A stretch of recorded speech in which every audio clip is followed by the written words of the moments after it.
I'm Greg Hunter. Welcome to USAWatchdog.com. With us once again, a return guest. She's part of the duo that helped expose and help promote and get the word out about the $21 trillion that was discovered by Professor Dr. Mark Skidmore and a team of PhD level students at Michigan State University. He looked at OIG, Office of Inspector General records with the Department of Defense and HUD, and discovered there's 21 trillion missing dollars. And then what happened was the government, you couldn't make this up, they printed up at least 21 trillion dollars that they don't know where it is, and then they made a rule saying you can't find out what we did with it. And that sounds absolutely outrageous. But one of the on the other half of the team, the Lennon and McCartney team, is Catherine Austin Fitts, and she's out with, this is volume 2, and the title of this is I'm gonna get close to you. Everybody should get this. This is the real game of missing money, and it goes through simply about what happened with the missing money. You could not make this up. She's putting this out. There's 2 volumes of this. Okay, she's putting this out so it's off the internet, that people can sit on an airplane, flying across the Atlantic or whatever, or sit at home and read something like this. This is an absolutely must read. And believe me, what is in here will affect everyone's life in America and likely everyone's life in the world. I'm sorry, long introduction. Catherine Austin Fitts from the Solari Report, the publisher of the Solari Report at Solari.com, former assistant housing secretary, expert in money management. She's managed hundreds of billions of dollars, flies all over the world. I'm going to keep going because people demand her opinion about money matters. Catherine Austin Fitts, thank you for joining us today on USAWatchdog.com. Greg, thank you for having me, and happy Swiss National Day. Today is the Swiss National Day, and I'm sitting here in Zurich and celebrating with the Swiss. That's a good internet connection. Yeah. They printed up trillions of dollars, and then they made a rule saying that you can't find out what happened to it. You can't make that up. No, it's unbelievable. And I'll tell you why it's unbelievable. If you understand, and we document in the Real Game of Missing Money, the laws, constitutional laws, and then the financial management laws, and then the financial management regulations related to financial disclosure in the government, what they've done is they took an obscure policy issued by really an obscure accounting group for the federal government and said, okay, this supersedes all constitutional and congressional laws, and we're going to use it to basically take not only the entire U.S. government dark, but the entire, or the majority of the U.S. securities market dark. It's quite extraordinary. And it was kind of a secret policy snuck through in October while Kavanaugh was, burning up the TV sets with the Supreme Court hearing. They slipped FASB 56 through, and make no mistake about it, it was everybody. It was House and Senate. It was White House. It was Republican and Democrats. They all did it. They took the U.S. government dark. People cannot grasp the enormity of this. I've told Mark Skidmore this. This is the biggest financial statistic in the history of the country. Period. The end. Yes. It's the biggest financial story out there, and yet nobody is talking about it. We just had two nights of these idiotic. No. I'm sorry. Nobody in the mainstream press is talking about it. That's not mainstream. They're controlled. You have controlled media and you have real media, and the leadership in the real media is talking about this. And behind the scenes. Not behind the scenes. We're talking about it. We're the leaders in the real media. The real media, yeah. We're the leaders. Yeah, so, yeah. I don't let the controlled media determine who is somebody and who is nobody. Yeah. We're the real media, and we're talking about it because this is absolutely critical. It's critical to get this in the 2020 election discussion and debate, but it's also critical that your bank, your CPA, your money manager, anybody managing big money needs to know about this, because this is going to be a very driving force with what happens politically in the United States after the 2020 election. This is going to drive the markets. The wealthy are not everybody's, the mainstream, that rank and file people are not waking up to this, but the wealthy sure in the heck is. Skidmore was telling me how that, the right-hand man of Jamie Dimon called him up for a little interview, and they put this in a newsletter to investors. So big money is waking up to this. Is that right? Is that Well, what you're getting around the world? You're in Zurich. Is big money waking up to this FASB, FASAB Rule 56, and also the 21 at least missing $1 trillion? Are they waking up to this? so here's what I'm seeing in my subscriber base and in the people I communicate with. What I'm seeing is people who are responsible behind the scenes for managing both banking and insurance and money management positions are waking up to this because they're beginning to realize, well, wait a minute, if the money's disappearing out the back door, when I buy a treasury, what am I buying? And if the Fed is going to have to print money to print, to print to make up for the fact that the assets have disappeared out the back door, what does it mean to inflation? So this has big implications for inflation. It has big implications for interest rate, and it has big implications for what the federal government may do to manage the debt spiral after the 2020 election. Well, Trump wants the dollar lower, and here Powell cuts rates last week. You're the early Sunday release, and Powell cuts rates only a quarter of a point, and the market craps on itself. I mean, it's down 333 points for the day. It wasn't a big enough cut. The dollar spikes, and the market goes down. Tell us what happened. Well, the market, if the market went down a lot, it was probably hoping for a 50 basis point cut because there is no doubt there was political pressure for a 50 basis point cut, but Powell did the right thing. If I were him, I would not have cut 50 basis points. Now, I'd never be him. I'd never put myself in that position, but 50 basis points was too much of a big cut. Remember, what you're talking about is something that's going to really hurt savers and continue to help government subsidize when, if you look at what government is doing in terms of fiscal policy with the latest budget deal, I would argue they don't deserve to be subsidized by savers. Well, the latest budget deal, I mean, they didn't create a higher cap. They just said, no caps. We can spend all you want. I mean, right. And that just slid right under the radar, right? So you're talking about adding $2 trillion on the overt budget to the deficit when FASB 56 means you could also add another couple of $1 trillion to the covert deficit. So a combination of a $2 trillion overt deficit and FASB 56 is a very lethal combination. Trump wants the dollar lower. I mean, that's why he was out saying, I had to look it up. One of my friends said, he asked for a 1% rate cut. Excuse me? What? Yeah. Well, but remember, he wants the dollar lower in a band. He doesn't want the dollar to fall out of bed. Well, it's spiked up to 98 or something, right, on the USDX. So right. But he does not want the reserve currency status threatened. So he wants a strong dollar but he wants a strong dollar policy, but a weaker dollar within that band. Martin Armstrong says, "Hey, listen, a weaker dollar will not blow the world up. A stronger dollar will blow the world up." And I think you've also said dominant and dangerous. Yeah. Tell me the idea about that. Why would the strong dollar, and to your phrase, then you say, explain the phrase dominant and dangerous. That's your phrase. Well, a stronger dollar is just going to extend the requirement of America to use force around the world to get its way, and it's going to help it get its way. So if we're going to transition to a multipolar world, a strong dollar is just going to make it a little bit harder to do that. I think a strong dollar is going to make it harder to, not that we're making any progress on a China trade deal, but I think it's going to make it harder to execute a China trade deal.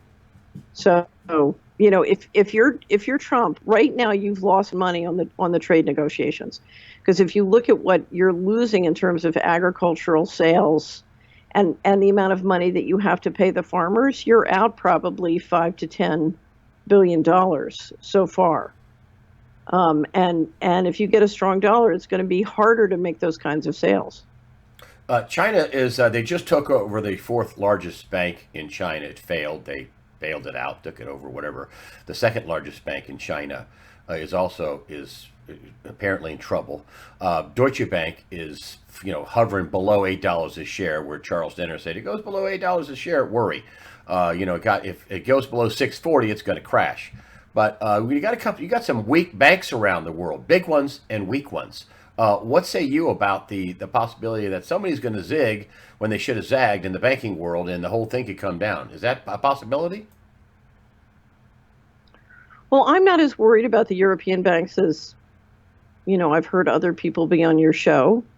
Um, I really think the politicians and the ECB are committed to working out whatever derivatives positions need to be worked out. I also think one of the reasons Powell did drop interest rates was in response to global problems. But the reality, Greg, is the reason that the U.S. banks are in great shape is because we basically took 24 to 29 trillion dollars, depending on whose count you believe, and stuck it to the taxpayers and basically gifted or loaned it to the banks. And we've run an arbitrage, basically JP Morgan Chase can borrow money at the Fed window at 2.25% now, thanks to the drop. And the average American credit card is 17%. So if you look at what we've done, we've turned over the candy store to the banks, and that means our banks are in glorious position. But I don't think that's anything to be proud of. So if you look at how the Europeans handle their banks, frankly, I'm on the European team on that one. So, what about the Chinese banks? More trouble over there? Yeah, China, from the bailouts on, China has absolutely levered up its system, and has engaged in unbelievably loose lending provisions. I mean, it's pretty astonishing. At the same time, the Chinese economy is very, very strong. So we're seeing growth back down to, say 6%. Do you understand what a phenomenal growth rate that is? It's a phenomenal growth rate given how long they've been growing at very fast pace. So I don't know. I'm not worried about the Chinese economy. What worries me, Greg, is technocracy. What worries me is we're seeing more and more central control and more leverage pumping through to promote central control. And then, to deal with that leverage, we need more central control. And if you look at the kind of controls that they're being put on in China and the kind of controls that are being put on in America, throughout the world, we're seeing more and more central control. And to me, that is a major danger, and it's happening everywhere. This is not the U.S. versus China. This is the centralizers versus the decentralizers. And if you believe in human freedom and human rights, you want to see the economy and political power decentralized, and you want markets. I do not want economic resource allocation run by Elizabeth Warren, AI and software. I want to see resource allocation run by markets. And we've got ourselves into this leverage pickle because we're trying to do it with central control. And to make it go when it's not economic, we just borrow more government money and borrow more government money. Markets could solve a lot of this problem. And, it's funny, we hear all the socialists saying that capitalism has gotten us in trouble. It's the most ridiculous thing I've heard. Transnational organized crime has got us in trouble. And transnational organized crime, basically running our government intelligence agencies has got us in trouble, as Jeffrey Epstein has shown. And we ought to try markets. So I, for one, would like to see real prices, including in the gold market, including in the dollar market, and see us, work hard to get out of this situation, because more debt and more central control is going to make it worse, and it's going to keep making it worse. And by the time it's over, it's going to destroy all of our freedoms and all of our family wealth. In the pre-interview, I talked about my supposition about what's going on to see what you just run up the flagpole. You had a very interesting answer. I said, I think he's my thing is I think he's putting this off. Obviously, he's stalling. He's cutting rates, getting a big budget deal. He's trying to stall it out. But I think the we're going to have a Thelma and Louise moment, off that cliff in 2021. And you had a very interesting answer for that. Are we going to be in trouble in 2021? Is that when we're going to fly off? That we're going to try cliff diving? So we're in trouble now. I just think we have to face it. We're in trouble now. Is it going to get a lot worse after 2020? Absolutely. When Trump came in, I think he may not have realized how bad it was. But what he's tried to do is he's tried to grow out. He's basically gone full on fiscal stimulus and tax reduction and try and grow his way out of the problem. It's not working. And one of the reasons it's not working is he realizes that the model, one of the reasons he keeps screaming about sort of the model in Washington is he's discovering, everybody's on the take and nobody's interested in building up the whole. And I think what he's saying is, if you don't make the pie bigger, we're all going to starve. So he's been trying to grow his way out. He's a builder. That's what he does. But at the same time, if you look at the way this deep state has been operating, he's been on board for FASB 56. He's been on board for covering up the $21 trillion. The deep state is rolling along singing a song. The single most significant swampy thing we've ever seen the deep state do since the 47 and 49 Act is FASB 56. So that was done last year. And everybody's silent about it, and everybody's trying to play along. So, and just so people know, I want to just get in here with you, just so you people know, when you said FASAB, what is it? Financial, sure. Federal yeah. Federal Federal Accounting Standards Advisory Board, FASB, and Rule 56. A Statement 56 supposedly allows the government to basically take portions of its book and turn them silent and not tell you that they're doing it. So when you look at their financial statements, they're meaningless. And that, in other words, they can take their books. They can take their books and say, "Hey, listen, this part of our budget right here. This is a national security issue. You can't find out about this." Right, but you don't know. You don't know if something's been disappeared or not, and if it's been disappeared, you don't know how big it is. That's their new rule. We can do whatever we want and not tell you anything. And it's a national security issue, or because we said so, or because of this rule, whatever. Which is frightening. There is no transparency. Is what the real deal is. None. Right. No. And what I should say is, if you go to missingmoney.solari.com, there's a wealth of information, including very detailed descriptions of FASB 56, so you can learn all about it. But if you look at what is happening, Greg, the federal government has been working for 2 years to get into a position to do radical reengineering after the election. We see the 17 intelligence agencies go into the cloud. DOD is in the process very shortly of letting the JEDI contract. They will be in the cloud. That puts them in a position to do very radical reengineering of federal cash flows and programs. And if they want, significantly downsize employment, if they want. So we're talking about creating the conditions in the bureaucracy of the United States for pretty radical privatization. Now, that doesn't mean it's going to happen, but it looks to me, between FASB 56 and all the work being done at all the agencies for privatization, that they're coming up into some pretty significant change and privatization. I call it piratization. And when you look at the trial balloons that have been floated, they're pretty radical. So, and this has nothing to do, it doesn't matter who is president of the United States. This is the deep state doing this, and they're going to proceed. It doesn't matter who is playing show and tell in the White House. But so I'm right about one thing. You could expect big change in 2021. I mean, I think we're going to get to the hard stop. And then you also talked about a military question too. Well, but here's the thing. You're dealing with deep change every day right now. So, for example, if you go take a look at the website called the Chapwood Index, we have been dealing, so just in the United States, we have been dealing with an inflation rate of 8 to 13% for the last 15 years. John Williams says it's around 9 to 10%. So, right. same consensus. He's absolutely right. Chapwood Index breaks it down for the 50 metropolitan areas, I think. So it, there's wide range between where I live and Silicon Valley. So where I live, it's 8%. Silicon Valley, it's 13 to 14%. So that's not hyperinflation, Greg. But if you're managing a household budget and if your income is flat or going up to 2%, a 10% increase a year squeezes you unbelievably. Keep that going for another 5 years.